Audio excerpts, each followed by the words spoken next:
Good afternoon, folks. We've got Graham back in the building. How you doing, man? It's been a while. Been a while, mate. Yeah.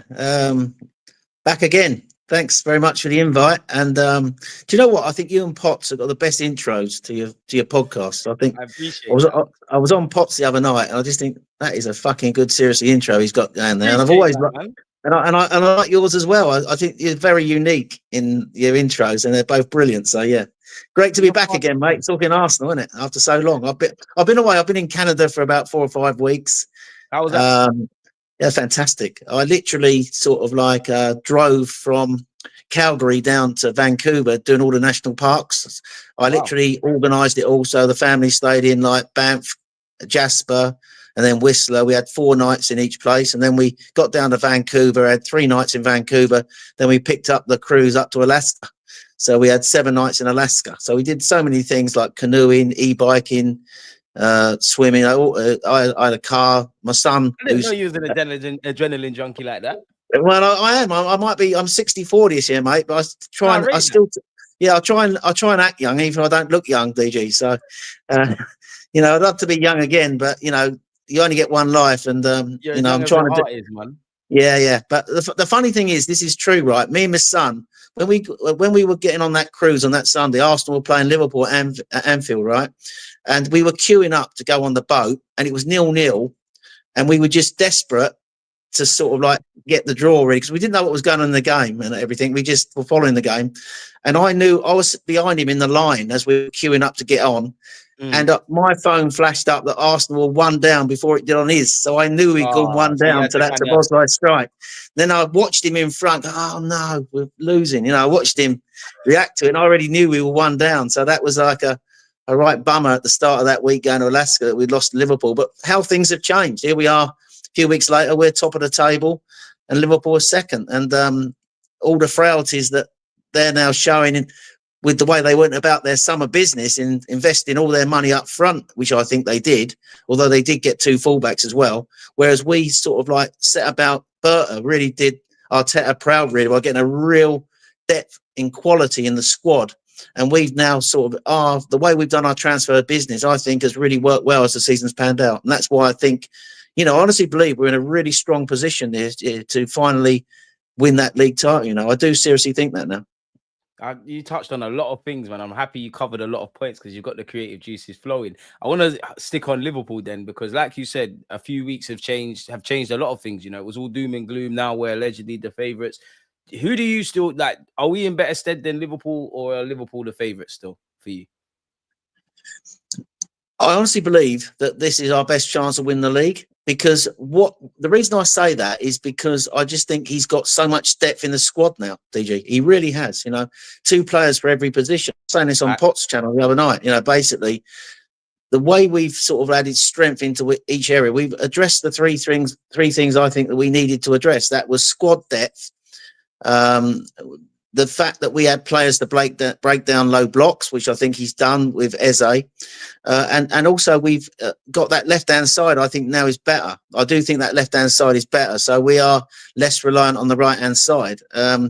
So I think playing 2 games a week, Liverpool have got weaknesses in their squad now. For example, if they were to lose Van Dijk and Konate, their centre-backs, they've got no real quality to come in to replace those players. And a mid-playing right-back as well. Yeah, they're having to use a midfield at right back. I think trying to accommodate Wirtz into the team hasn't really worked for them at the moment. Salah, I think the drop-off is really down to 3 reasons. Obviously, the loss of Trent, which I think is massive.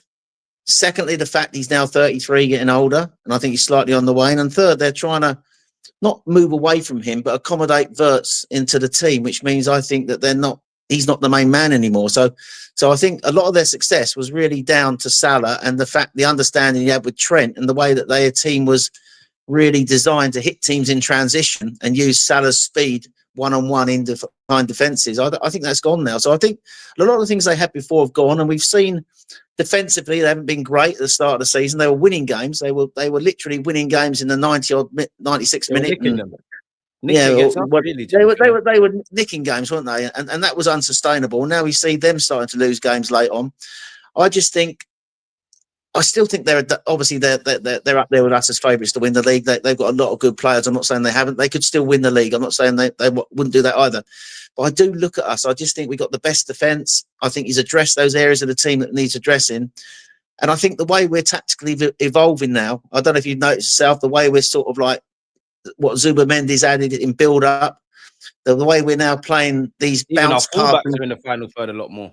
Yeah. The fullbacks are getting the way he's using Calafiori. Calafiori's roaming into the midfield and getting up high, as I know you understand that. And I think the way we're using these bounce passes now to beat low blocks, I'm noticing now we've got like 3 players and we're sort of bounce a pass into midfield and it'll draw someone out of a low block and then they'll bounce it into the gap where the guys come from. Do you understand what I'm saying? So basically we're starting to sort of we've evolved and finding solutions for getting around these low blocks. So I think, as you saw against West Ham, the way we dominated that game, So I think, the game's Nottingham Forest, I was really impressed the way we handled that, the way we played round them. Again, Zubamendi is so good in that midfield area. I think he's been the most impactful of all our signings so far. They've all been good, but I just think he's been absolutely incredible.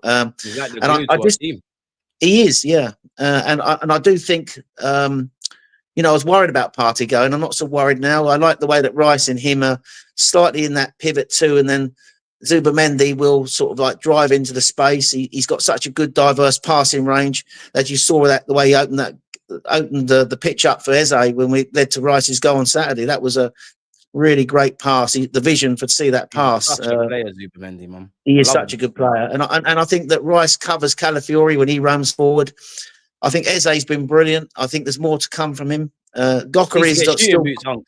It's the only thing I'll say about Eze. The only thing I'll say, Unks, with Eze is just maybe a bit more shooting practice or get your shooting boots. Other than that, he's absolutely amazing, man. Like he is. Quality, but one thing I'll tell you, one thing he needs to get his shooting boots on. Maybe that's a fair point. He scored in the Carabao Cup. He hasn't really got going yet like he does for Palace. But the one thing I do like about him is he isn't afraid to shoot. DG, is he? Yeah. So the one thing we've always been criticised for in the past is don't shoot enough. And in that Newcastle game, he had 2 really good shots that brought good saves, and he shoots now on sight. And I like that. When he drifts into that central role, if he gets a bit of space, he's going to have a bang at goal, isn't he? And I think that's added something more to the way that we attack. So, yeah, I think he's, a lot of people were saying, had we lost to Newcastle, there would have been a mini crisis. I can understand a lot of people worried about, the fact that we were playing with the handbrake on.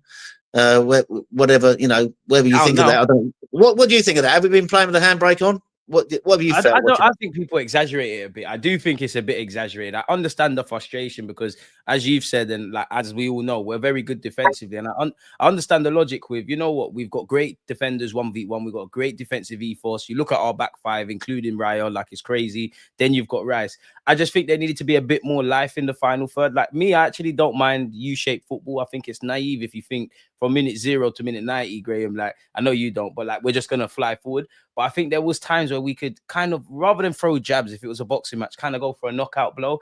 And you touched on it there with Newcastle. That's actually what I'm impressed with Mikel Arteta, because he has found that balance. We now can break down low blocks. We now have a bit more bit between our teeth. I think he's kind of simplified things where he can simplify things, getting people in the right positions, being proactive. And that's actually what I wanted to ask you as well. Like, do you think Arteta's learned his lessons? Because if I'm honest, I do think up until the Newcastle game, we still had the same positives and negatives. Like I did think there was that reluctance. Like I think there was scope to be a bit more braver against Liverpool, and definitely for 90 minutes rather than the second half against City. But everything he did against Newcastle, not just because we don't travel well there, I think we was on the front foot. We found that defensive balance, so that it made me think, if you approach, no 2 games are the same, and hindsight's wonderful, isn't it? But if we played how we did against Newcastle, potentially against Liverpool or City, like what would we kind of be saying now? Because for all as much as I'm bullish, we're only a point ahead. So it's like, do you think Arteta's like learned his lesson, quote unquote? Because some people are kind of tired of seeing Mourinho in the 10. I don't actually mind it. I don't want to see it, but I understand why he would do it. But like, do you think Arteta's learned his lessons? And crucially, do you think he's learning them quickly? Because it's still early doors. Yeah, it is. I hope so. I hope he has. I think he would argue that basically in the early games he was rotating with some of the midfield area, that depending on who was fit, depending on he just wanted to rotate, give players game. No, I'm saying you don't go with your strongest 11, but he does feel as though he's got 2 strong 11s and he's got very strong midfield, hasn't he? So, but I do think he learnt his lesson in the Newcastle game, because basically when we were behind in the game, and we were, I thought, the better team in the game before they scored, he then unleashed everything. He literally went 3-1-6 at times in the build-up. Fullbacks are up high. Ødegaard came on.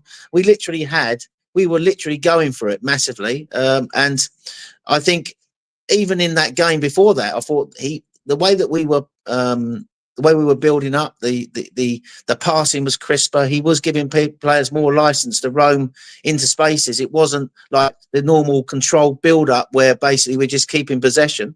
It was more free-flowing, wasn't it? And I think that's what, as Arsenal fans, we want to see. And when we see the team capable of playing that way, we want us to carry on playing like that way in every game. And I think, I know in certain games, different formations, different players playing lend itself to different tactics, but I think he's got a lot of players now who are very comfortable in all phases of play, in phase 1, phase 2, phase 3. So basically, why not allow those players to express themselves if they see the opportunity to do so? I don't want to see players running down the wing and then basically just doubling back and then just to hold on to possession. I want to see him. It always starts again and again. I want to see that risk-free reward. It's basically we take we want to see that as fans. And I think there have been times this season where we have seen it. So I think he is slowly learning his lesson. But I think also, in answer to your question, I think he's been also rotating a bit. And when you rotate the team around a bit, different players, different profiles give you slightly different strengths to each player's game. Give the opponents I think as well. I don't know what you think. I mean, I think I look at that midfield at the moment. I think Rice and Zubimendi for me are his 2 key players, because I think what Rice offers defensively and he covers for Calafiori. Zubimendi's brilliance on the ball, the way he's got such a great diverse passing range. He can invite the press and then go through a press and start an attack. And then you've got Rice Rice who can bomb on as well. But then you've got someone like Eze who could start on the left, but also float central when he wants to. So I think you've got a lot of things that all those players offer that give you so much in build-up in attack. The only thing I think we probably need to do more of at the moment, I know he's getting used to us and we're getting used to him. I think we need to, when Gyokeres makes a run off a defender, we need to give him that ball quicker. I think sometimes I think he's been quite selfless in these games, Gyokeres. His work rate, he's been asked to do different things. He's come short when he's needed to come short. He's spun in behind when he's needed to spin in behind. He's drifted over to the right when he wanted basically somebody to help Madueke on that right-hand side. He did that in one game. So I think he's been doing a lot as well. He has, yeah. Where 2 people exactly. Exactly. So I just think we need to sometimes be that little bit more expressive, basically, and then when we see him make that run off that defender, play him in. And a couple of times we've done it, and he nearly scored in that Champions League game where he hit the post.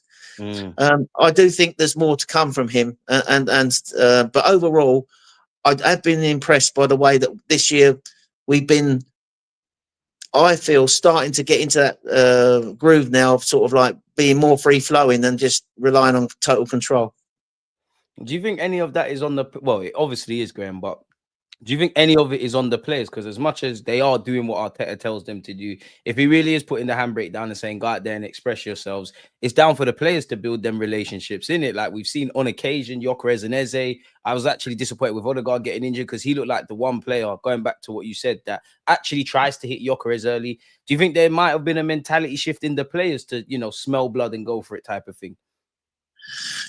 I think so, yes. I think what we are seeing is I still think they work on the training ground on various moves and on tactics and all that. But I think you are seeing players in games now. I think when they see a situation or they smell a situation, that they seize it. And I think there's a bit more confidence now. I think the players, I think with all football teams, if you're surrounded by quality players around you, you've got confidence in every player around you. You've got that confidence to be... not to be too defensive, to sort of like, do you know what? I've got confidence this guy's. Yeah, you trust your teammates, and basically then you're quite prepared to take a risk or to do something expressive, because you've got. It's not about. I think in the past we've always set up the way he set the team up. If we've lost the ball, he's always set us up so we're in position, out of possession, to win the ball back. Do you understand what I'm saying? Whereas now, I think he trusts the defence more. The players who can. We've got players, elite duel winners right across the team. He's confident that if they need to win their duel, they'll win their duel. And I think apart from that little moment against Man City where we got caught in transition when Haaland run through, and you don't play against Haaland every fucking day of the week, do you? So basically, but I do think generally we have been looking to sort of get everybody up, create those situations where players can give them license to take people on in central areas if they need to, and also play that ball forward if they need to as well to get a player in. And Saka's role, I think, has changed. Sometimes he's drifted out to the left. I've noticed sometimes he's drifted more central. So I think generally, I think slowly but surely we're evolving into a team I think is going to be a bit more adventurous this season because there's going to be, as we start winning more games, I think there'll be more confidence in the players. Trust in the players. I think whoever he rotates, I wrote down on Potsy's show the other night that basically we can field a second 11 that is not far. It's not as good as the first 11, but I think could be in the top 6 of the Premier League. I could fight for a European place. I've said that as well. So I think, you know, slowly, I think tremendous credit has to go to Andre Berta. The players that he's brought in, the targets they went for, and they got over the line, have for the first time in my living memory, and you know I'm a bit of a fossil, an old dinosaur, but the first time in my memory, I'm looking at this team and I'm thinking the window he presented to Arteta, he's almost like he's not going to have no excuse this year not to win a trophy, is he? He's got the players. He's tactically really astute, Mikel. So there's been no reason, I think, for Arsenal not to. I'm not saying we're going to. I think we need to win that Premier League or one of those big two, but he certainly should get a trophy this season. And if he doesn't, there'll be a lot of questions asked why. But there's a lot to like at the moment, and I think we're heading in the right direction. The fixtures now are turning. We had a difficult start, didn't we, with those games against Newcastle away, Man United away, we had Liverpool away, then we had Man City at home. So we had a difficult start. This run of fixtures now, West Ham, Fulham. I think we've got Burnley, Sunderland, Palace. Palace will be a hard game now, but I do think we've got a run of fixtures now where we could, if things go, you can see us getting on a run now, can't you? Whereas last year we were chasing Liverpool all the way. I think now they could be chasing us. And that's what we need, man. We need to go on a run, like you said. You know, on paper, the first 6 games, nobody really wants that. But I then looked at it kind of a thing where, actually, I'd rather them now than, in May, because everybody's on a level playing field. Everybody's trying to get up to speed. Everyone's learning tactics. It's kind of even. And I don't think we've looked out of place this season, if I'm honest. I feel that when I have been negative so far, it's mainly been because of what you was alluding to, like putting the handbrake down and puffing out a bit of chest. But we seem to be doing that. As you said, though, it's just about going for a run. The one thing I would have said, going into this season, because as you rightly said, Graham, like signed 8 players. I wanted to see how and I'm still learning. I wanted to see how Arteta would kind of play it, because you've kind of gone from the team kind of picking itself, like for large periods that he's been here. The 11 has kind of picked itself. The bench, there's been a couple of players that are going to be used, and then the academy's made up the rest, didn't it? And now you've gone from that to, obviously, we know we're going to see Saliba, Gabriel, Saka, etc. But in theory, as you said earlier, there's 2 positions for each. There's 2 players for each position. You kind of, you don't even know who's going to make the match day squad on the bench, let alone the 11. So that is something I wanted to look at with Arteta. But you did say something, and I am of the belief of this, in that, not that I've got an agenda against Arteta or anything. My only agenda is Arsenal winning, right? But you said no excuses. Like, does he have no excuses? Because Berta's come in, you've brought 8 players in. We've sniffed at it and been second. He is a good manager. He gets all the plaudits, which I'd like to think people give him. Does he, is it just a case of you've got the tools, now you need to deliver now? Yeah, absolutely. 100%. I think the biggest challenge he'll have this year, and this might sound a bit strange, is he's got to get his rotation right. Because if you think about over the last few years, he's always had like 7 or 8 go-to players. He's overplayed them. That's why they've always picked up the injuries. He's had like 8 players, and nailed on. He wants to play every single game. The only players, those 8 players, he trusts so much that they've got to play every game. I won't mention who they are, but normally the only positions up for grabs normally are probably either left back or left wing. They're the main 2 I can think of. There might be one other position, but they were the 2 that always, was it Trossard, was it Martinelli, was it Calafiori, was it Lewis Skelly, or whatever. So, and sometimes in maybe defensive midfield he might make the odd change, But generally 8 players like your Sakas and your Havertzes when they were fit. Yeah, really. You know, your Salivas, your Gabriels, your Timbers, and so on. They were literally nailed in to play every single game. Now, if he wants to, he doesn't have. He can rotate, and I don't think he's ever had that situation before where he's got such a good quality depth in his squad where he could rotate. So he's got to get the rotations right. I think that's, for me, is going to be his biggest challenge this year, that to rotate correctly. And that's what I think he's going to need to do, you know. So he doesn't overplay Saka. He's got Mandueke who can play in certain games. He's got to make the right choice when to rotate certain players out, bring players in, and the level stays, you know, not far short of what it is of the player that you take out, so you get the job done. Exactly. And that's going to be crucial if you want to fight on four fronts. If you want to go, you know, win the Carabao Cup, if you want to have a long run in the FA Cup, if you want to go, you know, to the Champions League final and also challenge in the Premier League, you know, you've seen it. What Pep's done really well over the years is he's been able, because he's got quality in his squad, he's been always able to rotate with the wide players, the wingers. He's also been able to rotate in central midfield to keep Kevin De Bruyne fit, and also he rotates his centre halves. He's had defensive players, 2 for every position he can rotate there. So he's got now, in effect, I would say, what Pep has had at Man City for the last few years, when Man City were really at top of their game, when they had that really top squad. And he's got that now, Mikel. So I think the biggest challenge for him is to get that rotation right.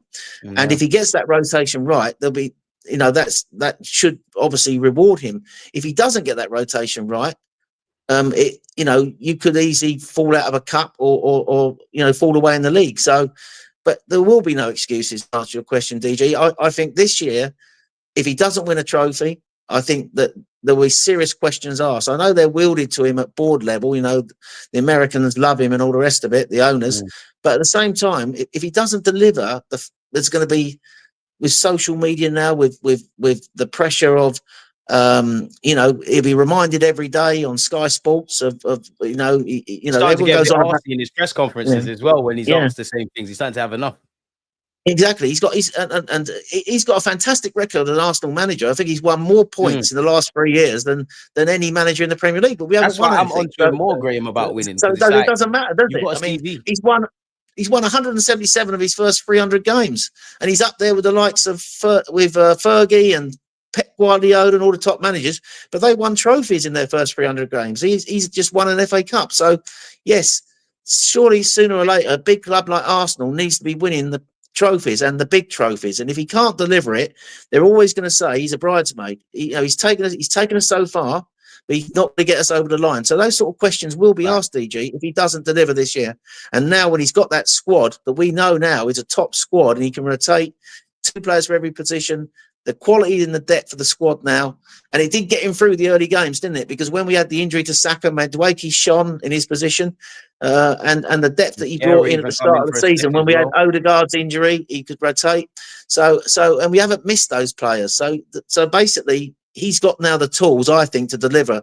If he doesn't deliver, I think there'll be a lot of pressure on whether he should retain his job. It's ridiculous. We're talking. We had this on Potsy's show the other night. Basically, the some guy put in the chat, "Why are you Arsenal fans debating Arteta? He's top of the league." He is top of the league. But at the same time, we've been here before as Arsenal fans, haven't we? So it's something that I think he's going to need to get right this year. And I think he's going to need to deliver a trophy. I think, you know, and I think there will be no excuse if he doesn't. That's where I'm at, Graham, because for me, I rate Arteta. I think the statistics, like you alluded to, you know, there's always statistics, more points than the Invincibles. At one point, we only had a couple of losses in a calendar year. Everything reflects that the manager is a very good manager. Like, we are closer to getting over the line than going backwards. Like, we're in the Champions League. As a man that's been in the Champions League, this will be his 3rd year as a manager. He's got quarters and semis. As you said, we've got the depth. I think it's realistic to expect or ask us to get over the line. If I didn't rate him and I didn't think he's capable, I wouldn't say it. But you've started to make me kind of dream. And for me, I think you're a good manager. I think we've got a good team. But to be a great, it's either, like you're saying, you need to win a champs, you need to win a Prem, you need to put yourself in history. And for me, the one criticism, the major criticism I would say of Mikel Arteta, I admire him so much. You know, he's shown big balls to take this job with hardly any experience. Of course, he's made mistakes. But the one thing I would say as a club, especially like in the last 3 years, excluding this year, would be 4. we haven't seized the present. And I think sometimes football is about seizing the present moment. And I feel it's actually a shame that we haven't won a league or two in the last 3 years, or some League Cups. Like, we've had some good nights out, don't get it twisted, but we haven't done anything. And like what you said there, when Berta's come in, he's done well. We actually rate our squad individually and collectively. I don't think there's any excuses. I personally don't feel he'll get sacked if he doesn't win silverware, because of what you kind of said. Like, there's a lot of admiration from internally. And I just think our football club has shown that regardless of what us fans think, they won't actually do certain things. Whether it was January, we all wanted signings, we never got that. A lot of people didn't want Arteta from the jump. A lot of people wanted Wenger gone for years. So it'll be interesting. But there is a team I forgot to ask you where we're talking about the league, yeah. And really, I only thought of it when you mentioned Manchester City in the depth. Like, where do you look at with Manchester City? Because they're kind of going under the radar. Like, they're seen as being in the title race, but it's mainly just us and Liverpool. Like, where do you see City in this all? It's strange, isn't it? Because I watch Man City, and they've, over the years, Man City won Premier Leagues without a striker. They literally, he had false nines, didn't he? He redefined how to win league titles, Pep, with quality midfield and wide players and no striker. And now, when I watch them now, the team is just set up for Erling Haaland, isn't it? The whole team is about Erling Haaland. So if Erling Haaland stays fit for the season, and they continue to play the way they are, and they're looking to play to his strengths, if he continues to deliver, they'll be there or thereabouts, won't they? Because basically, you've seen already, the last few weeks, he's looked absolutely phenomenal. And they started to get on a run again. I don't think they've got the quality in the team, even in the squad, that they had when they were winning Premier Leagues. I think he's rebuilding it. Yeah, the defensively they're not so strong. And Donnarumma has added something. I do think when they get the spine of their team out, if you had a spine of your team, Donnarumma, Rodri, and Haaland, that's a pretty strong spine, isn't it? And one of the centre halves like Diaz, who's a quality centre half. If you had those four players, they stay fit. I think Phil Foden is not the player he was a few years ago. Doesn't seem to be the same level for me. I know he's still a good footballer. I'm not saying he's not. They've had one or two injuries to the players he's brought in, like Mamouche and Cherki. I think Reinders is a good player. I think, I don't think they got the same quality in the wide areas, albeit Doku is a good winger and Savinho's has flashes. They haven't got the quality they had in the wide areas anymore.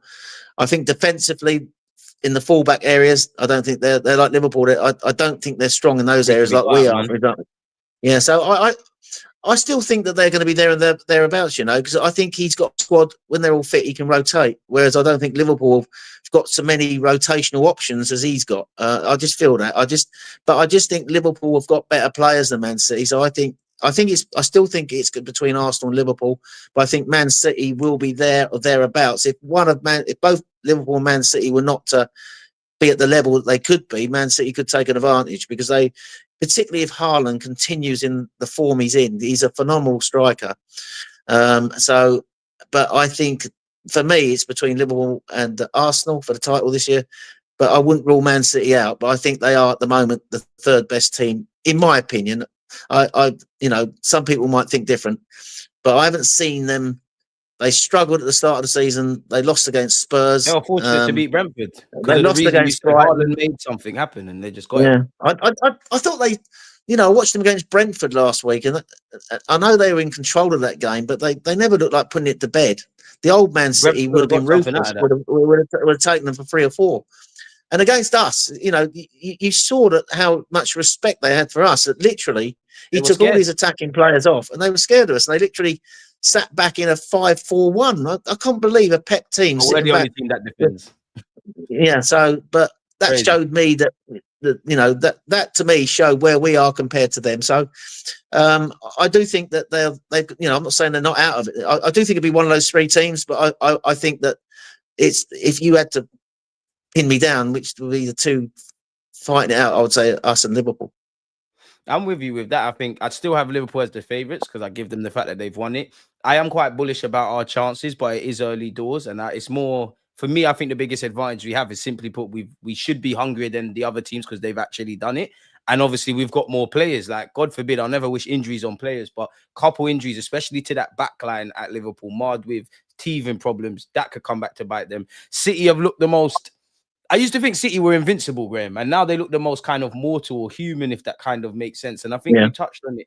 The one thing I'll give City, you've got Haaland, potentially one of the best players in the league, and football is decided at both ends. You have got Donnarumma who can bail you out of trouble. You have got Haaland, and then I look at their defense, I look at their midfield. They can be got at, and tactically, any competent manager, like whether it's Arteta or whatever, you can kind of stifle that. And then, as you said, you're kind of relying on young, quote unquote, young temperamental wingers like Doku and Silvinho. So I think we've got a chance, but I do think they're going about their business kind of calmly. So then that leads me to ask you, yeah, would you, and it's early doors, but what do you make of our Champions League chances? Because I'd rather win the champs than the Prem, admittedly, but I think we've got more of a chance of winning the Prem. Like I can see a reality we win the Prem. I think champs is a bit, I need the stars to align, if that makes sense, Graham.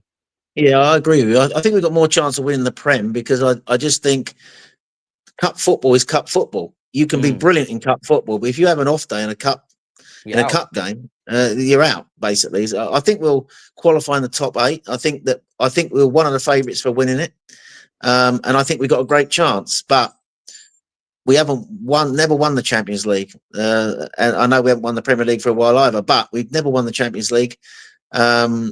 I do think we're more set up to win the Premier League because over a longer period of time, I just think with the squad we got, I do think we can do that with that squad. You know, whereas in the Champions League, I think as good as we are, you know, if we just have one day, if we don't turn up in a game or one team just suddenly has a great day against us, it could end just like that. You know, I'm a lot older than you, so I can think back to 2003-04 when I thought we were the best team in Europe at that time. We were invincible that season, and we went to Stamford Bridge in the quarterfinals, and we drew with Chelsea 1-1. And we came back we'd beaten Chelsea in every game that season, and they turned us over in the second leg 2-1 at Highbury. You know, and then in the semi-final they played. The time I cried over football that game. Or that leg. Yeah, I think they then played Monaco in the semi-final and beat them, and then the final was between Monaco and Porto. And I thought, you know, we'd never have a better chance of winning the Champions League. We did that year. If we'd beaten Chelsea, we'd have played Monaco in the semi and Porto in the final. Mourinho's Porto. I still think we'd have beaten them with the team we had, but we just didn't turn up in that second game. So that's the problem with the Champions League. I think we're capable of winning it. I think we're up there with the likes of PSG, Real Madrid. I do think that we've got a good team when we put our first 11 out. Obviously, they've got more. They've got more stardust. I think PSG, Real Madrid have got more stardust with like Bellingham and Mbappe. But I just think, but then we beat them last year, didn't we, over 2 legs? So PSG, I didn't think we turned up in the first game at the Emirates, and we conceded an early goal, and that's where the depth comes in. Because we had injuries for that game, like and I think we missed Partey, didn't we, in that game? A massive loss. He got suspended, didn't he, in the game before? So I do think that I would love to win the Champions League. Like you, I'd love to win the Champions League. I've seen us win 6 league titles since I've been following Arsenal. I've never seen us win the Champions League, so I'd like to see that. I'd love to see that. You know, so I think we've got a great chance. You know, I just think out of the two, I just think we're better suited to win the Premier League. You said it there in that. We've got a good chance of winning the Premier League. I just wanted to ask you, because obviously you've been on the block for a lot longer than me, but I think Arsenal fans, obviously some younger than me, people like myself that are in our 30s, or people like yourselves in their 60s, like I think every Arsenal fan can probably say that, you know, Europe has been filled with more nightmares than like tears of joy. Like, why do you think as a football club, we've just never done it in Europe in any competition, really and truly? We've just never had that kind of pedigree, or we've just not, I don't want to say we ain't been serious, but yeah, we just ain't done it. We ain't done it in Europe. I wish I knew the answer to that. But our European record is appalling. You know, the first year I was following the team, my dad used to take me to games. We won the old Fairs Cup, which is now like the Europa League, I suppose. Now you could argue, but it was like the Fairs Cup. We won that year, and then the next, I was at the final when we won in Copenhagen, and we beat Parma in the Cup Winners' Cup in '94. They're the only 2 European. Europe. I don't remember. I wasn't going. I was going to games in 1970, but I don't remember us winning that final. We didn't go to, it was 2 legs, the final. The second leg was at Highbury. We were 3-1 down from the first leg, and we won the second leg 3-0. I just do not remember that game. I was about 8 or 9 years old. But obviously I went to the Cup Winners' Cup final against Parma, who had the likes of Zola and Brolin. They were a top team then, they were. And Alan Smith scored the winner.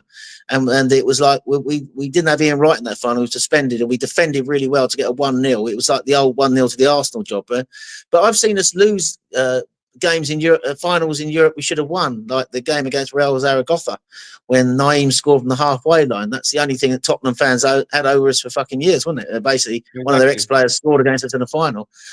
I don't know why we've been so poor in Europe, DG. I really can't answer it. We just lost the teams that we should have beaten simply because it's a cup game and we just haven't played to our ability in those games, I think. Liverpool in Europe have always had that Anfield factor, sort of like, I'll take that. Like, I'm not saying we'd never recreated the atmosphere at Highbury, because I've been to some European nights at Highbury where we did recreate the atmosphere, but I think Liverpool, if you think back to Liverpool, they've won Champions Leagues and they've won European Cups because Anfield on a Wednesday night, that pitch, crowd close to the players, the atmosphere, I think at Anfield, and I've been to Anfield, is as good as anywhere, any football stadium. I know you could argue there are times when it's flat, when they're playing lesser teams, but on a big European night, I'm not saying I've been to them, but I've heard of what it's like at European nights. People, Liverpool fans I know, go to those games. It's something special, apparently. And I think that helps the team. I don't think we're able to recreate what they have, for example, on European nights. And that's no excuse, really, because if you've got good players, you've got good teams, they should still deliver, but they haven't been able to do it. So in answer to your question, I've absolutely no idea. We've had great opportunities. We had that great run to the Champions League final, and then obviously Lehmann got sent off. And although we took the lead, we were defending a 1-0. I think we've had a few things go against us in games, maybe, but I'll be churlish to say that's the reason we haven't won it. I just don't think we've been good enough at the end of the day. Let's be honest about it. And I'll come back to it. We've had good teams, not good enough to win the Champions League. I've seen a lot of teams who are not the best teams in Europe win the Champions League, like Chelsea. They've won 2 Champions Leagues. They've never been good enough to. I mean, even Ange Postecoglou won a European trophy last year. So it's weird, isn't it? How it works out. But in answer to your question, we should have been doing better in Europe than we have, and it would be nice this year if we did win that, to finally put that bogey to bed, wouldn't it? That basically we finally won a Champions League and we showed what we're all about as a European. We have got European pedigree, because we are. Let's face it, we are.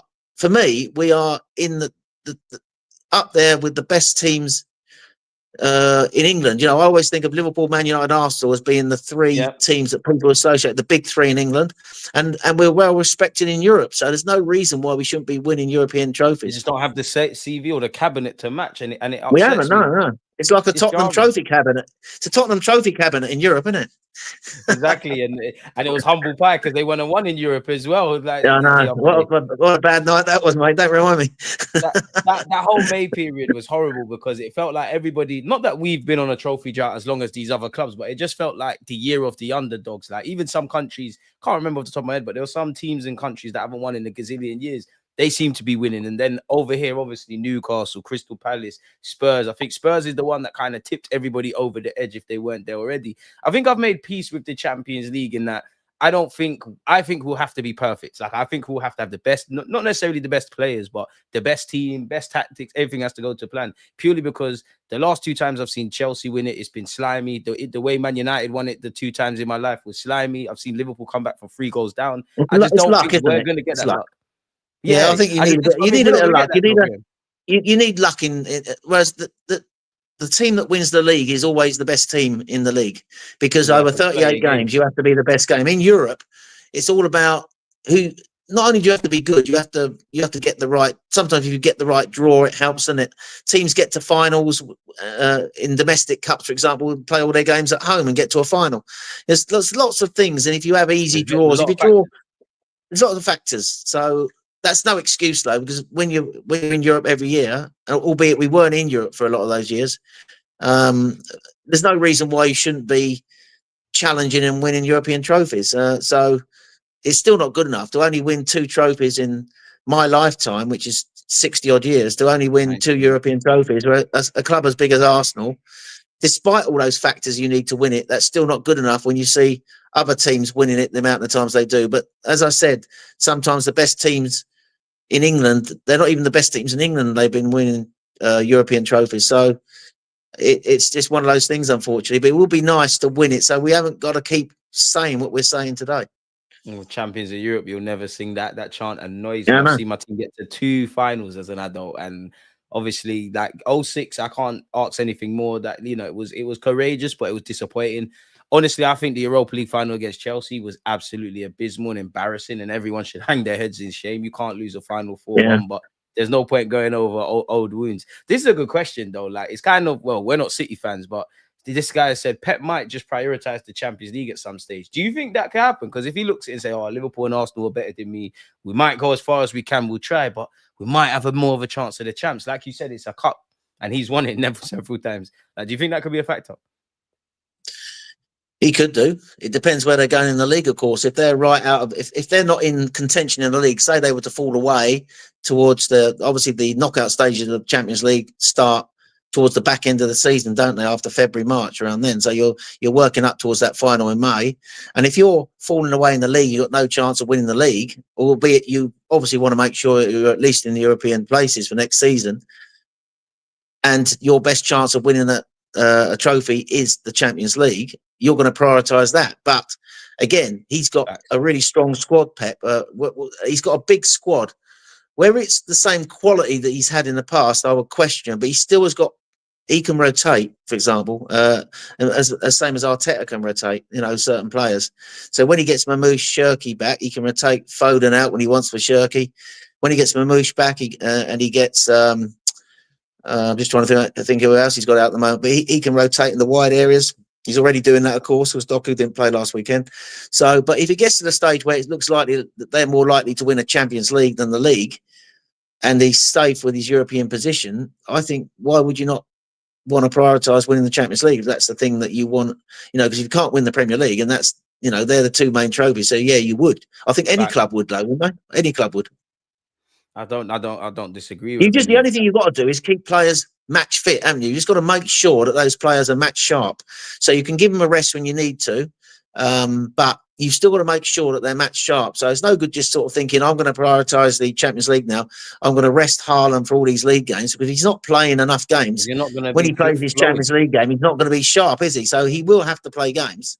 But if you want to give him a game off there now and then, because you're not likely to win the league, and you've got an opponent who you know you're probably going to beat without him, you're going to do that. So yeah, I think, in answer to your question, yeah, he could do that in some form, in some way, but he's still got to keep players fit and that's the reason why managers do carry on playing players a lot of the time. You know, they don't want them not to be match fit for the big games, you know, because they need them to be in that rhythm, don't they? Week in, week out.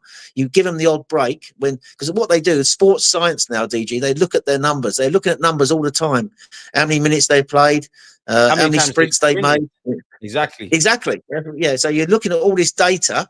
Then you're deciding whether that player can have a break. And I think that's what they take into account.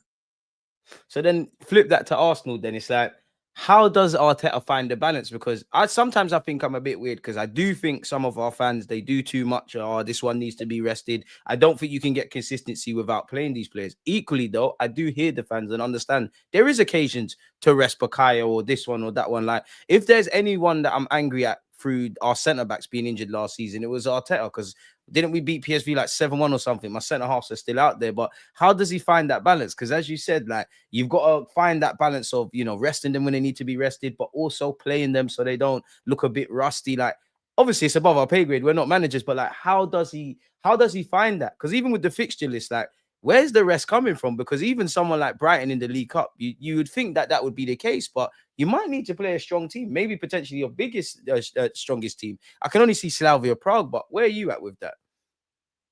Well, I think first of all, I think he'll be silly not to learn from last season where he overplayed certain 100%. Players.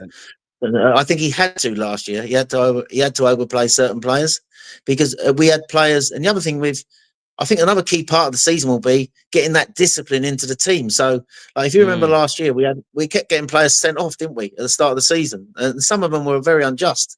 You know, you I'm think still back to the bewildered Declan. being at the ground with the Rice one against Yeah, Brighton. I mean the Rice one. I was in the ground like you. I couldn't fucking believe that. Excuse I my thought the language. Brighton lad got sent off. I'll never I couldn't forget that believe. one. And then the Trossard one. That was crazy. They even stopped doing that towards the end of the season. They stopped sending people off who were preventing the restart of a quick free kick. And even that day, they weren't going to get a quick restart because the player was laying on the ground. So I think discipline's important. So then you don't have to keep overplaying players because people are getting bans when they can't play for 2 or 3 games. That's important.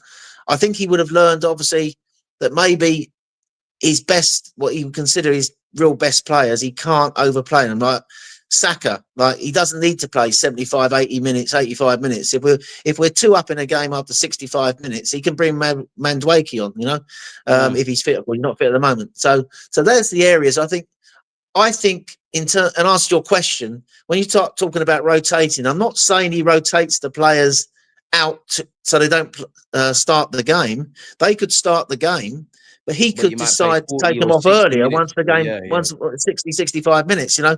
And I noticed he's already doing that with Calafiori. So like Calafiori, who now has edged ahead of Lewis Skelly in the pecking order for that left back spot, because he's had a few injury problems in the past, he 60, 65 minutes. Lewis Skelly's perfectly good footballer.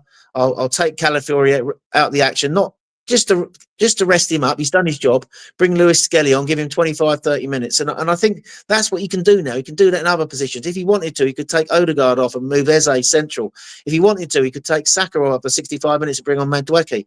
If he wanted to, he could now. If you look at the quality we now got in the centre-half positions, I mean, Mosquera has come in. I know he made the error at Newcastle, but he seamlessly fitted into that back four. He could replace Saliba and Gabriel for the last 25 minutes of the game. We still got White as well. Exactly, and Hincapié, he's a great footballer. So he's got those sort of options now, where even if he's not rotating from in terms of changing the 11, if he wants to, he can take 2 or 3 players out of the action after 65 minutes if we're in control of a game and bring other people on. So I think that's one thing I hope he's learned. I think also there will be games where people need to be rested. I think that Brighton game.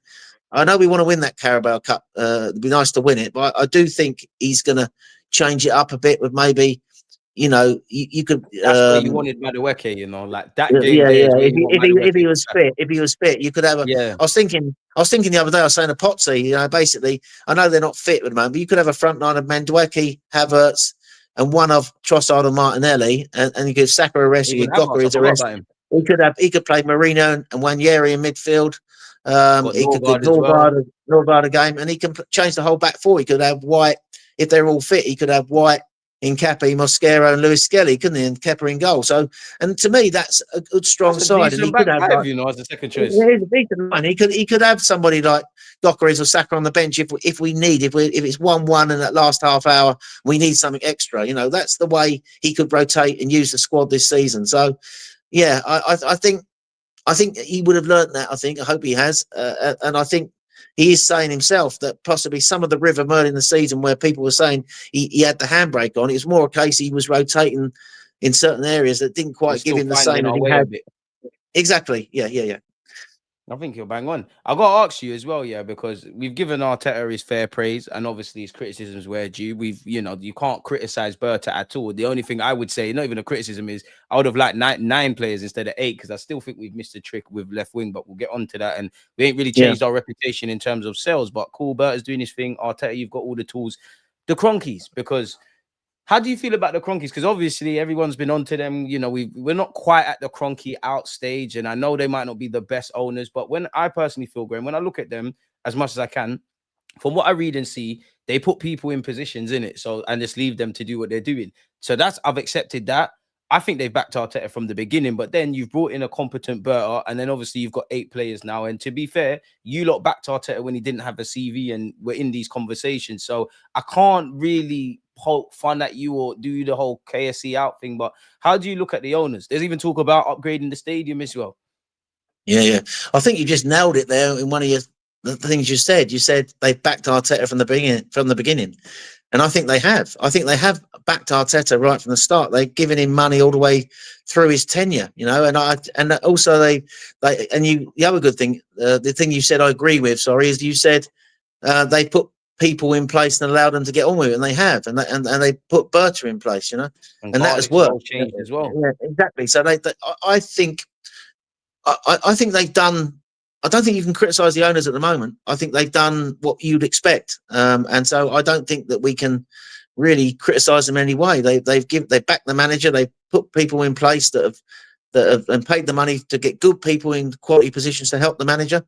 And the board, the backroom staff he's got set up now, the sporting director, the coaches, the set piece coach, everything we've got is because they've been willing to invest into the club, and I think they have done that, and I think they have backed him. I mean, in the past we didn't have that backing. Emery never had that backing. He was like buying players off the back of fag packets almost, and basically even Wenger. Of course, we knew about the stadium. When we moved to that new stadium, we had to take a hit. We couldn't keep our best players. We couldn't buy the best players, and we went through that. But I think things have now changed at Arsenal since Arteta come in, and I think that he's now had that backing, and now with the stadium move as well, that's the next part that they're looking at. So you could argue, you can't really argue they're not backing him. I think they backed him from day one, and that's why I think that they are not going to get rid of him. I think even if he was, unless he was going to have a complete disastrous season, then you had no excuse. But if he keeps, I don't think we're going to have that, and that's what I was trying to say to Potsy the other night. I think we've got a really good bunch of players now that we're always going to be challenging. So at the end of the day, this was an interesting scenario. I said this to Potsy, right? And I'm not saying, and some guy pulled me up in the comments on Potsy's video saying, sort of criticised that I was up Arteta's arse, which I wasn't, at the end of the day. You're not allowed to praise Arteta. No, you're not. But the point I was making is, imagine, right, I'll ask you this question, right? Go ahead. We go into that last game of the season against Crystal Palace. The last game in the Premier League season is Crystal Palace at Selhurst Park. We need a point to win, right? To win the league. Right, so just a point. Don't matter what Liverpool do, as long as we get a point, we win the league. It's 1-1. It's in the 96th minute, 6 minute of injury time of 7 minutes. Gyokeres goes round the goalkeeper, who pulls him down. The referee gives a penalty on field. He's then sent to the video screen by PGMOL Stockley Park, and basically they overturn it, and it's no penalty. That costs Arteta the league. Would you sack him then? I think first we need to riot outside Stockley Park, because that would be the short of that's the answer. We need to be, and that's the point, isn't it? Because basically we need to be in a position now. We don't have to rely on PGMOL or these borderline decisions. Because football is definitely a game of fine margins at times, But basically, I'm saying that I think decisions sometimes, if he has something go majorly wrong where it's out of his control, there's an argument for him, isn't there, that's saying that he would have won the league but for that. You could argue at the same time, maybe if he'd managed the team better during the season, we wouldn't be going into the last game needing a point. So there's that. That's what I was going to say, Graham. That's it. It's an interesting debate, isn't it? But I think we're going to be there and thereabouts. I do think he's going to win a title. If he doesn't do it this year, I hate to say next year, because I'm starting to sound like fucking Patrick Eze, Netflix FC. So I better not say that. But you know what I'm saying. I do think he's going to get there, mate. I do think he's going to get there, and I do think it's going to be this year. I'm the most positive I've been for a while, DG. Same. I don't know about you. I am positive, and that's why I think we've I got just don't want to see this negativity. I just want us to be, as a fan base, I want us to be really positive. When I'm in that stadium, I'm really invested more in well, not that I've never invested, because I'm like a young kid when I'm in that stadium. I love looking at the tactics of games, but when I'm in that stadium, I'm a fan like everybody else, screaming at the fucking referee. I'm screaming at the players when they make a bad pass.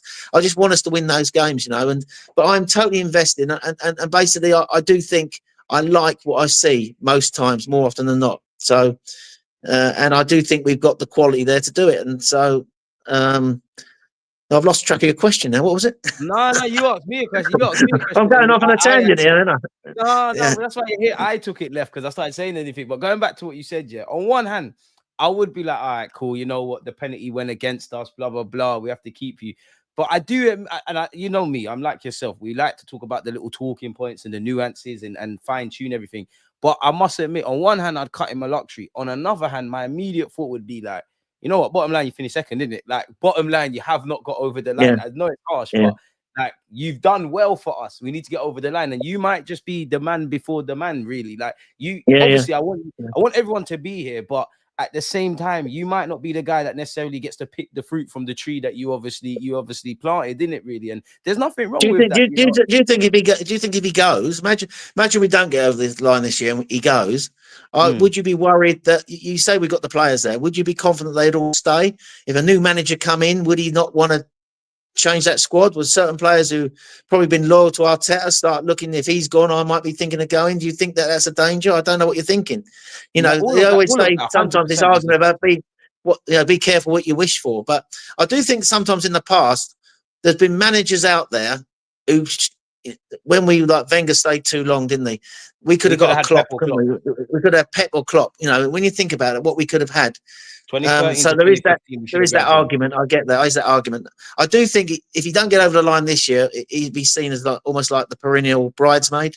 So I do think he has to do that. That's why I need him to pick up some domestic trophies at the very minimum. If you can't win, obviously we want the Prem, we want the champs, but I genuinely feel, since we won the FA Cup, had you have won an FA Cup here, League Cup here, maybe a one Prem, I'm not going to say there wouldn't be pressure because this is Arsenal Football Club, isn't it? But there would be less pressure. And to go back to what you said, all of that is facts, really. You know, again, I think a lot of people that want a new manager, I'm exaggerating, but if you want a new manager, you have to accept that that new manager has to be able to tear up everything. You know, you might see Declan Rice, he's not in favor anymore. Your favorite young players gone and things like that. But that's where I'm kind of at in that. When you look at the journey we've been on, if we won a Premier League, I'd be happy and excited. But the first people I would kind of hail up, Graham, it would be actually the Zinchenkos, the Jesuses, the Ramsdales, the Tomiyasus, like the people that were kind of like the four founders before we got here. So that not everyone can be part of the journey. And sometimes that might not be the gaffer. I want it to be Arteta because I like him. I actually think you won't be out of a job long. If you was to leave Arsenal, you're not going to, you would be someone that gets phone calls. I'm not saying you get the jobs and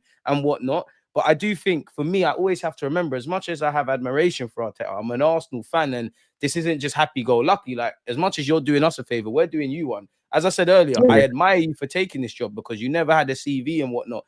But this is Arsenal Football Club, and you've made me start to believe. It's not Wenger, Graham, but it's like ultimately you're dying by the high standards you've set. You told me about winning Premier Leagues. You're flirting with it.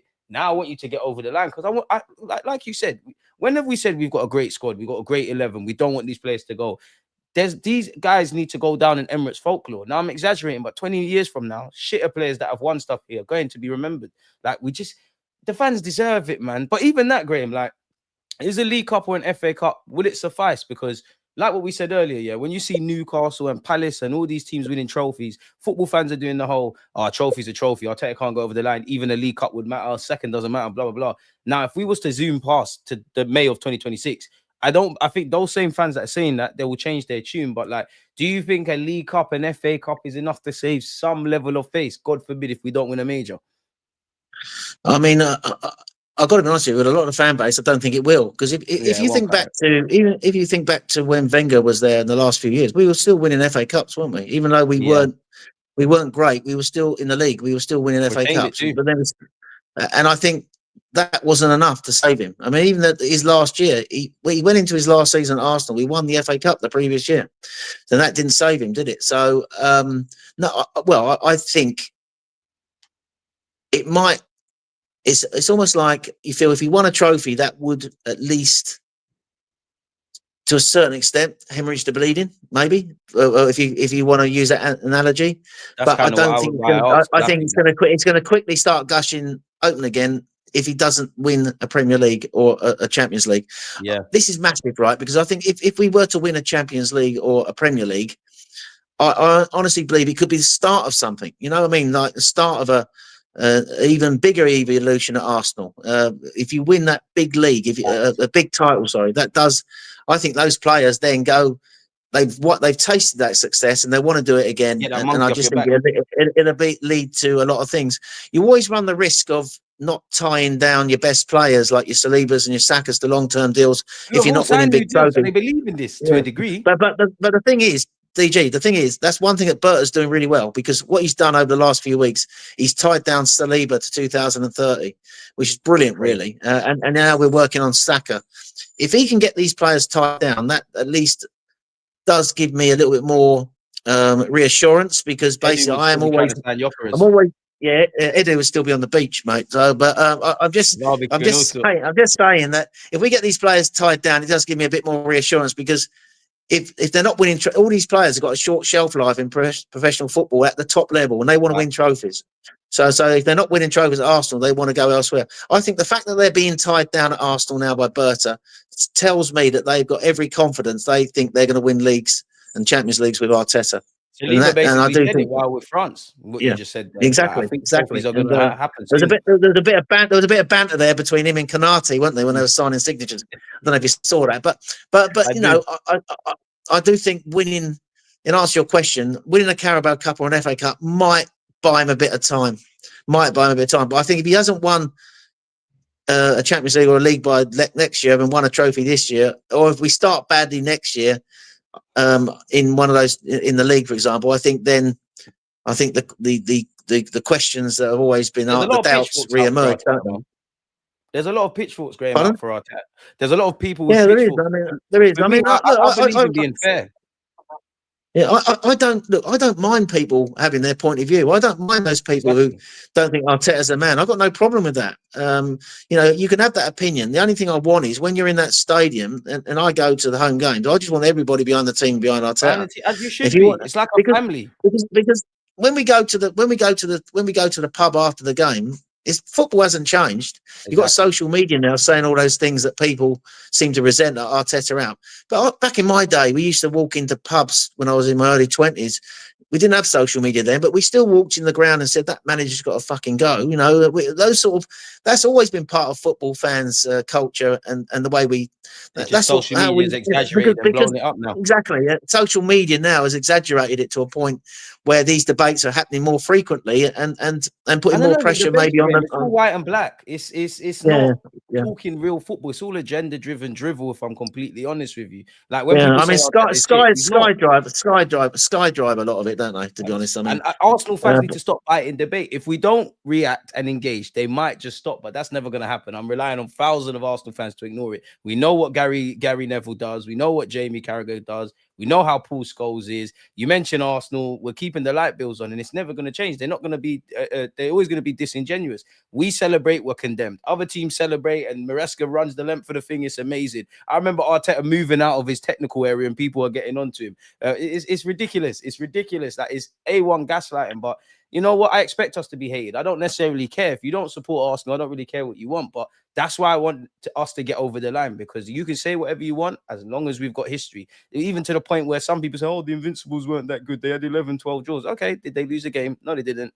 You can say what you want. They're invincible. They made history. Or the City teams or the Jose teams, etc. That's where we're at now. And when I see, especially this summer, like, you know, when you've brought in Gyökeres at 27, Eze the same, going back a few years, 105 million on Declan Rice, and on top of everything else we're doing, we've got something. Like, we've actually got something. And like you said, and I believe it as well, when you get that first major, it might kick something off, man, because it's very, I guess it's very difficult to go back to the previous life when you start winning. So it'll be interesting. Graham, I want to ask you about Gyokeres as well, because we kind of touched over him. For me, I don't know how to feel, Graham. I do believe, I'll say this to you. I do believe in him. I do think he'll get it done. I have accepted you're not going to be the most beautiful footballer. I do think you fit in because the general play and all that kind of jazz. I do think you're a fighter. I still think we could create more chances. I feel up until the Newcastle game, he wasn't really getting any service. I feel from Newcastle, Olympiacos and West Ham, it's more on your kind of decision making. And I just wonder, like, you ain't scored in 6 games. Are you thinking about things too much? Where are you at with your Chris? I understand, you know, he's being doubled up against and all that stuff, but where are you at? His national team gaffer backed him as well, said you don't understand football if you criticize Gyökeres as well. Well, I look, I'll be honest with you, he's not Erling Haaland, right? So we know that, okay? But at the same time, I think what I've seen, you know, when we went into the market, I thought he was the best of what was available to us at the time. You know, I did a video on AFTV where basically with James, where I basically talked about Sesko, you know, because basically it looked like we were getting Sesko, and I was trying to find an argument for why Sesko was the right man. But me personally, and the people that know me, even James will tell you, that basically I wanted Gyökeres at Arsenal because basically I see him as a proper centre forward, because somebody who gets across the box, you know, he's looking to get on the end of crosses. I don't think we've had that at Arsenal, and I know he missed that opportunity against West Ham. He didn't quite get there, but I was at the ground against Nottingham Forest where he did get on the end of an Eze cross. The kind of goals I want Gyokeres to score. Yeah, that's that. We haven't had that type of, even in that goal. If you think back to the goal we scored against West Ham, it came from where Zubimendi played that really lovely pass into Eze, and when the keeper saved it, Gyokeres was in there trying to force it over the line, and it fell to Declan Rice, who smashed it in. I think I like him, right? All right, the goal, and I think the goals will come. I just think we need to be slightly patient. He's got 3 in 10, which is not outstanding numbers. You know, we wanted a 25 goal season striker, but he's come from a Portuguese league where basically he was scoring every week because the strength of the opposition wasn't as strong as it is in the Premier League. You have to accept that, and he's had to get used to his new teammates as they've got to get used to him. So it was never. I know Haaland did really quickly and got off to a flyer, right, at Man City. Yeah, but he's a robot. This is a human being. But he is just something exceptional. We've got to accept that. But I thought we got the best we could of the strikers who were around at that time, who we could have got who were available. And I think I've seen things in his game that I like. I think he's a very selfless player. I think he does a lot of good running off the ball. I think he's as I said earlier, I think he's played in different roles to help the team depending on who've been the players around him. I think that he offers that threat in behind, which I think, you know, we might see in the next few games. Hit him a bit earlier. You might see him taking advantage of that. I don't see his head getting down because he's not scoring. I still see him absolutely making those same runs. I see him still showing up. I see him involved in the build-up. He's not hiding. He's in the duels. So I think you just got to give him a bit of time. I think the goals will come. I don't think he's going to get 25 league goals. The reason I say that is because I think you'll find Havertz, when he gets fit, will play a few more games, so he's not going to get all the games.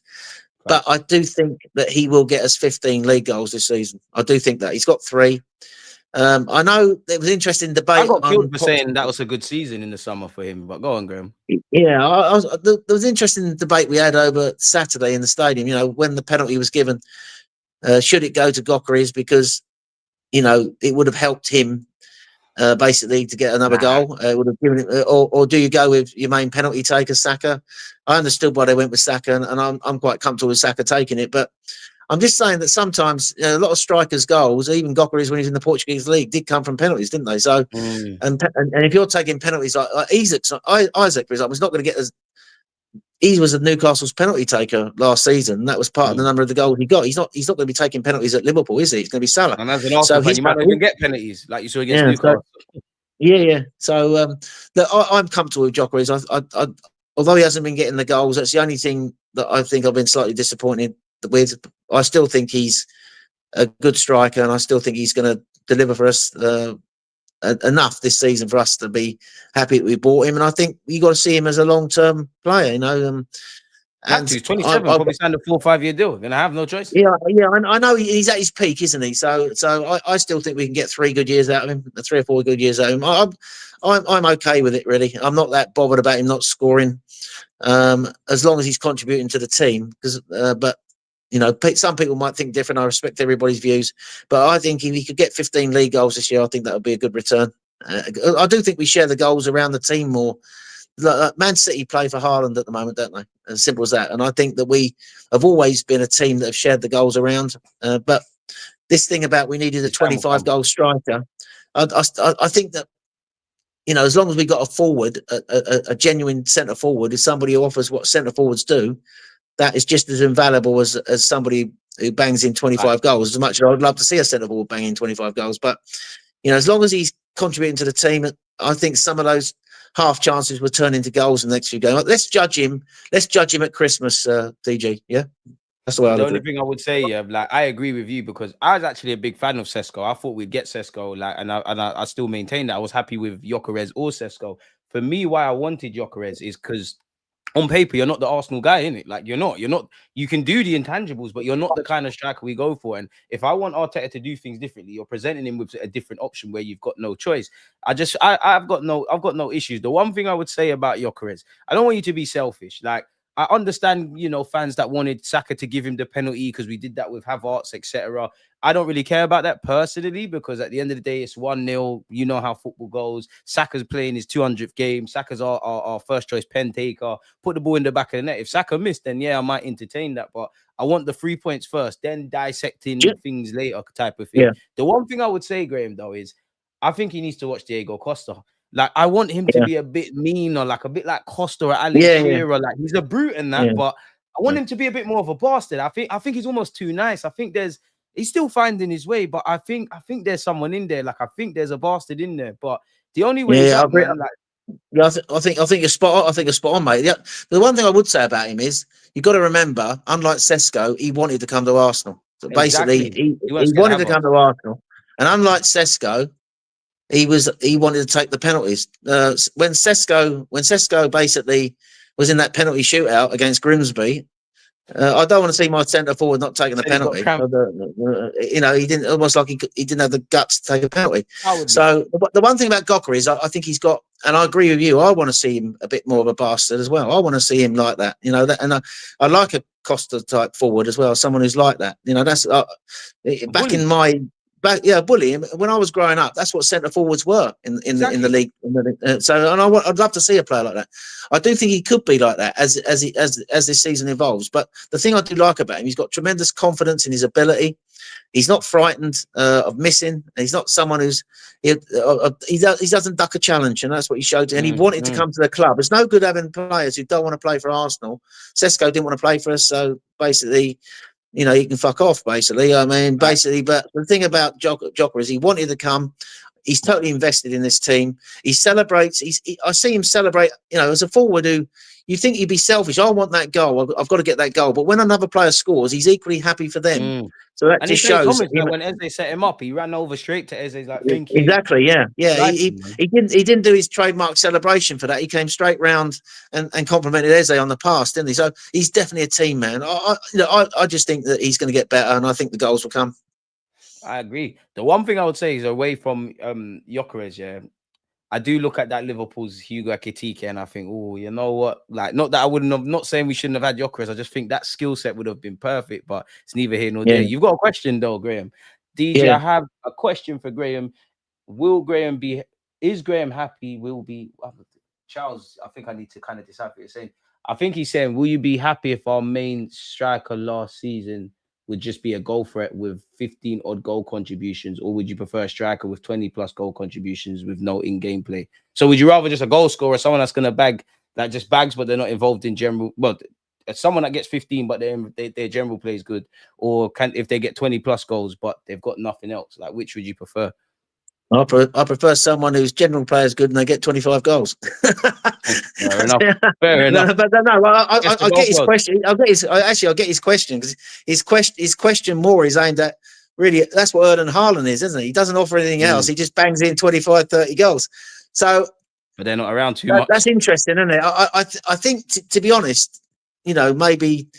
There is something to be said for that. I think that if you've got a centre forward who's banging in 25, 30 league goals, you obviously want that, don't you?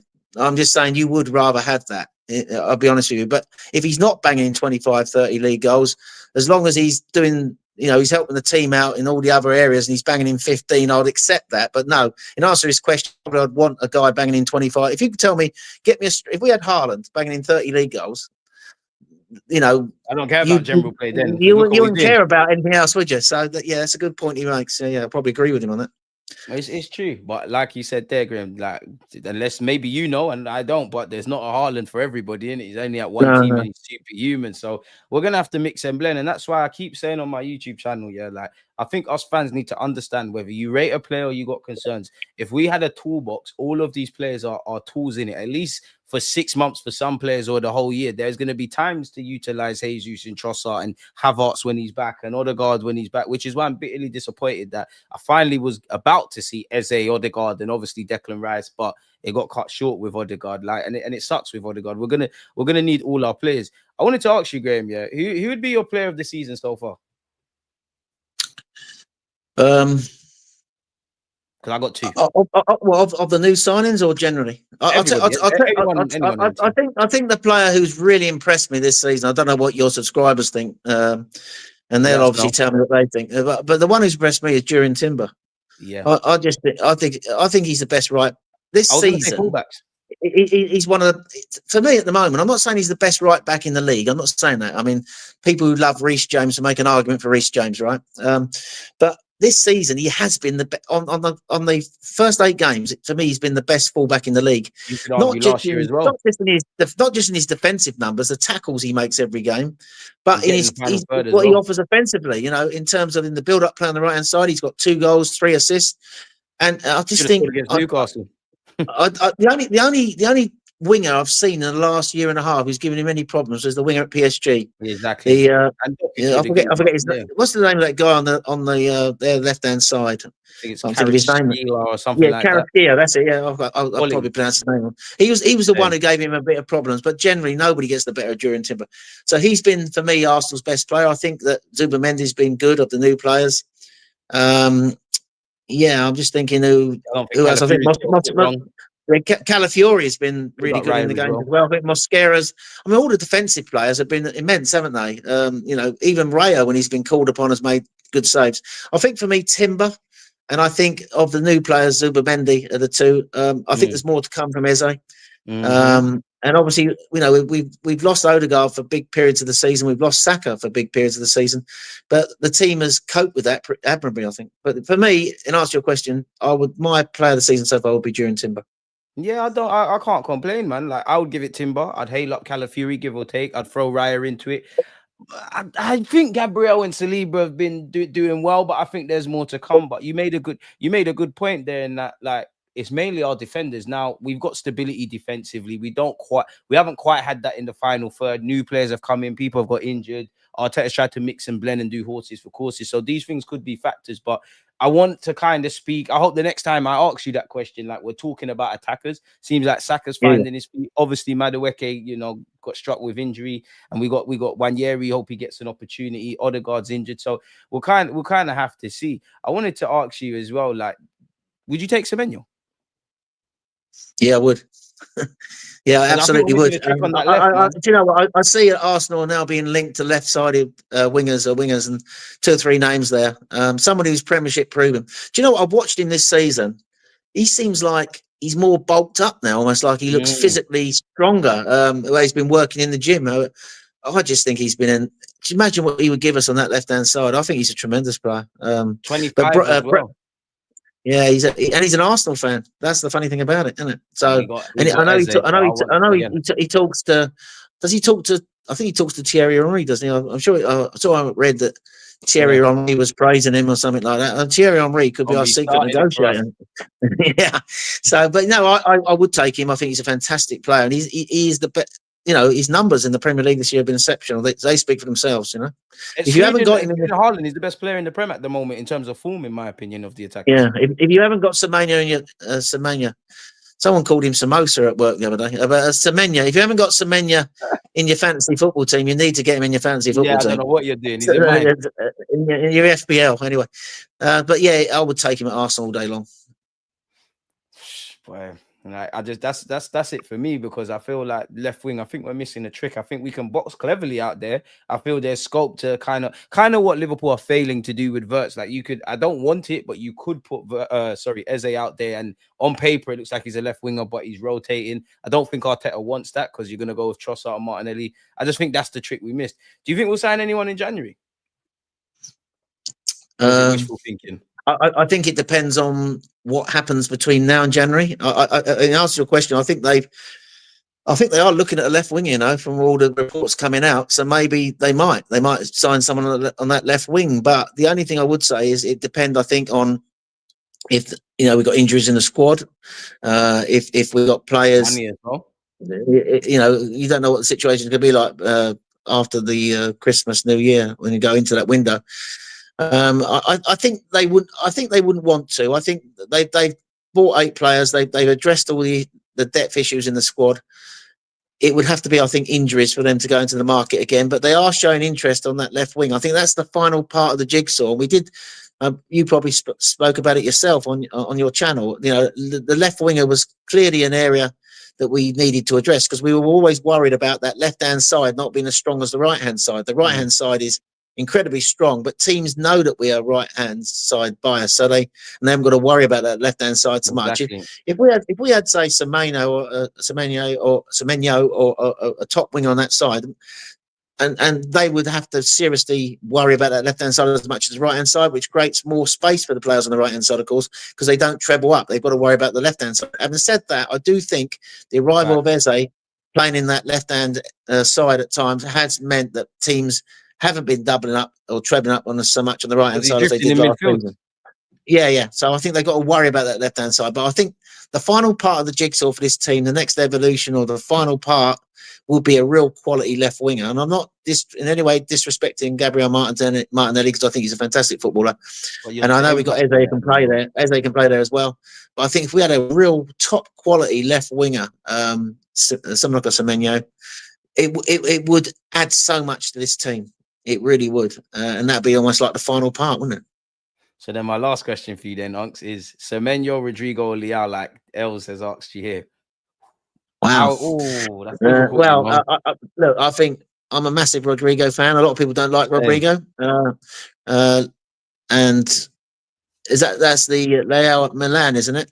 Yeah. He's a bit inconsistent for me. I think I would narrow it down to a straight choice out of Semenyo or Rodrigo. I think Rodrigo on paper is probably, he's playing for Real Madrid. He's played for Brazil, and he's top quality. But I just like Semenyo. I just think he's Premiership proven. Exactly. And I think what he's done this season in the Prem has almost like sold him to me. If you're having a job interview and those two walk into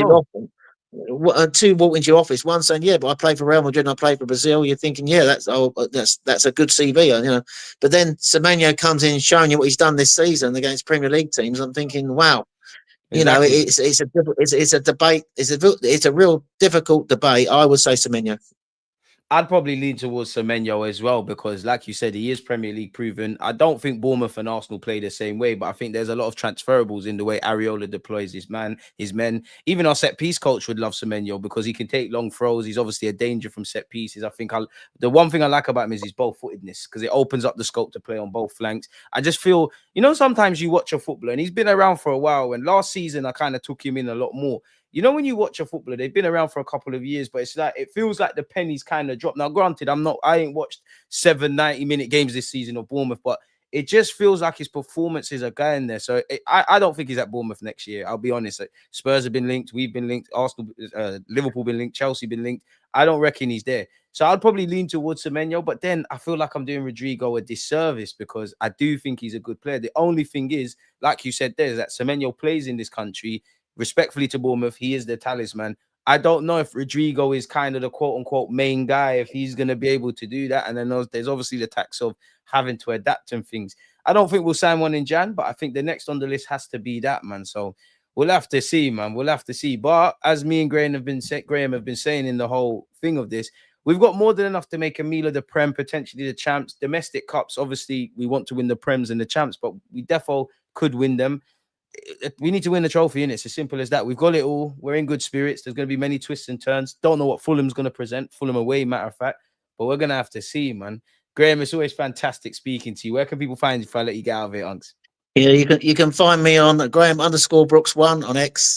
So that's basically where you find me at the moment, mate. But look, I really enjoyed coming on today. Thank you very much. And we'll have to do this more regularly, won't we? We keep saying it. I mean, you are brilliant at what you do, mate. I mean, I really enjoyed talking to you. That. You know your football, and your channel's brilliant. So, anytime you invite me, I'm back. All right. I will be and there, thanks man. for having me on. I'll message you after the Fulham game, and then we'll get your thoughts on that. That's definitely. Yeah, that's a definite. Yeah, definitely after the Fulham game. 100%. Chat, hold me accountable, and Graham, we'll get it done. It's always a pleasure to speak with people that actually understand football. So yeah, man. On that note, though, people, we're gonna let Graham get out of here. Graham, enjoy your day. Chat, enjoy your day. We're out. Thank